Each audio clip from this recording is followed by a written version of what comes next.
Hello மக்களே, வணக்கம். நம்ம எங்கே இருக்கோம் அப்படின்னு சொன்னால் புதுக்கோட்டை மாவட்டம் கந்தரக்கோட்டை தாலுகா வளவம்பட்டி கிராமத்தில் இருக்கோம். எனக்கு பின்னாடி தெரியுது பாருங்கள், அது என்ன தெரியுமா? கடலை, நிலக்கடலை. கிட்டத்தட்ட 2 ஏக்கரில் அந்த விவசாயி அண்ணன் சேகர் அப்படிங்கிறவங்க போட்டிருக்காங்க. இது வந்து மார்கழி மாதம் போட்டிருக்காங்க. இப்போ சித்திரை, அடுத்த மாதம் வந்து இதை அறுவடை பண்ணிடுவாங்க. அறுவடை பண்ணி என்ன பண்ணுவாங்கன்னு கேட்டதுக்கு, அப்படியே கொண்டு போய் மில்லில் கொடுத்துருவோம். அந்த அவங்க பருப்பு எடுத்து எவ்வளோ வெயிட் போட்டு அந்த காசு கொடுத்துருவாங்க. எங்களுக்கு தேவையானதை வீட்டுக்கு எடுத்துகிட்டு அதை எண்ணெய் ஆட்டிக்குவோம் அப்படின்னு சொன்னாங்க. அப்படியே இங்கே பார்த்தீங்க அப்படின்னு சொன்னால், இப்போ நீங்கள் பார்த்தீங்கன்னா 2 ஏக்கரு இதை உழுது இப்போ பார் வெட்டியிருக்காங்க. அதாவது வாய்க்காவாக வெட்டியிருக்காங்க. என்ன அதில் நட போகிறாங்க அப்படின்னு சொன்னால் சோளம் நட போகிறாங்க. இவ்வளவையும் அந்த 2 ஏக்கர்லையும் அவர் ஒரே ஆளாக தான் வேலை பார்த்துருக்காரு. நீங்கள் பார்த்தீங்களா, இப்போ இவ்வளோ தூரம் இடையில அந்த வாய்க்கா மாதிரி மம்முட்டி வச்சு வெட்டணும். ஏன்னா நாங்கள் வரும்போது அவர் ஒரு ஆள் தான் வேலை பார்த்துட்டு இருந்தார். அதே மாதிரி இந்த கடலை தோட்டத்தையும் பார்த்தீங்கன்னா அவர் ஒரே ஆளை தான் எல்லாம் பார்த்தாராம். தண்ணி பாய்ச்சறதுலேருந்து அதுக்கு உழுவுறதுலேருந்து அந்த வாய்க்கா வெட்டி அதை நடனம் இல்லையா, அதில் அந்த கீழே பார்த்தீங்கன்னா தெரியும் மேடு மாதிரி இருக்கும், 2 பள்ளம் இருக்கும் இல்லையா, இது எல்லாத்தையுமே அவர் ஒரே ஆளே பார்த்துருக்காரு.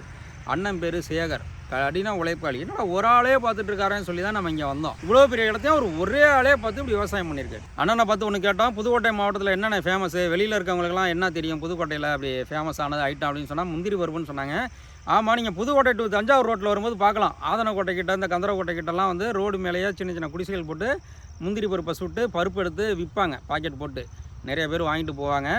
நீங்களும் இது வரைக்கும் தஞ்சாவூர் பக்கம் வரல, புதுக்கோட்டையிலேருந்து வரீங்கன்னு சொன்னால் நிப்பாட்டி அவங்கள்ட்ட முந்திரி பருப்பு வாங்கிட்டு போவோம். அவங்களாம் விவசாயிகள், முந்திரி தோப்பு போட்டிருப்பாங்க, இந்த மாதிரி கடலை போடுவாங்க, அடுத்து சோளம் போட போகிறாங்க, முந்திரி தோப்பெல்லாம் வச்சுருப்பாங்க. அவங்களே முந்திரியை பறித்து எடுத்து அந்த பருப்பெல்லாம் சுட்டு தான் விற்கிறாங்க. புதுக்கோட்டை டு தஞ்சாவூர் வரும்போது அந்த மாதிரி விவசாயிகளுக்கெல்லாம் சப்போர்ட் பண்ணுங்கள். வாங்க, அப்படியே நம்ம அண்ணன் சேகர் அவர்கள் உருவாக்கின அந்த தோட்டத்துக்குள்ளே அப்படியே ஒரு டூர் போவோம். இங்கே வயல்னு சொல்லுவாங்க பாருங்கள், இதெல்லாம் கடலை போட்டிருக்காங்க.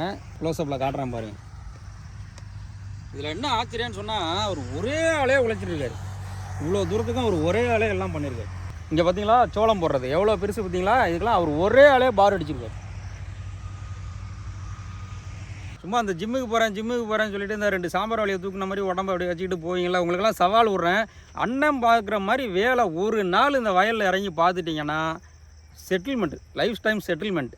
இந்த 2 ஏக்கருக்கும் அவர் ஒரு ஆளே பார் எடுத்திருக்காரு. பார்னால் நல்லா நேராக ஒரு பள்ளம் நோண்டி ஒரு பக்கம் மேடாக்கணும், அந்த மாதிரி. அதில் தான் அப்புறம் வந்து சோளத்தை நடுவாங்க. அந்த பக்கம் தெரியுது பாருங்கள் தரிசு நிலம். அதையும் இப்போ அடுத்த மாதம் அண்ணன் வந்து உருவாக்கிடுவார், செழிப்பாக்கிடுவார். நமக்கு தேவையான பயிர் எதையாச்சும் கண்டிப்பாக போடுவார். விவசாயிகள் மாதிரி உழைப்பாளிகளை பார்க்கவே முடியாது, நல்ல மனிதர்களை பார்க்கவே முடியாது. அவர்கள் உழைப்புக்கு நம்ம தலை வணங்குவோம். விவசாயம் வாழ்க.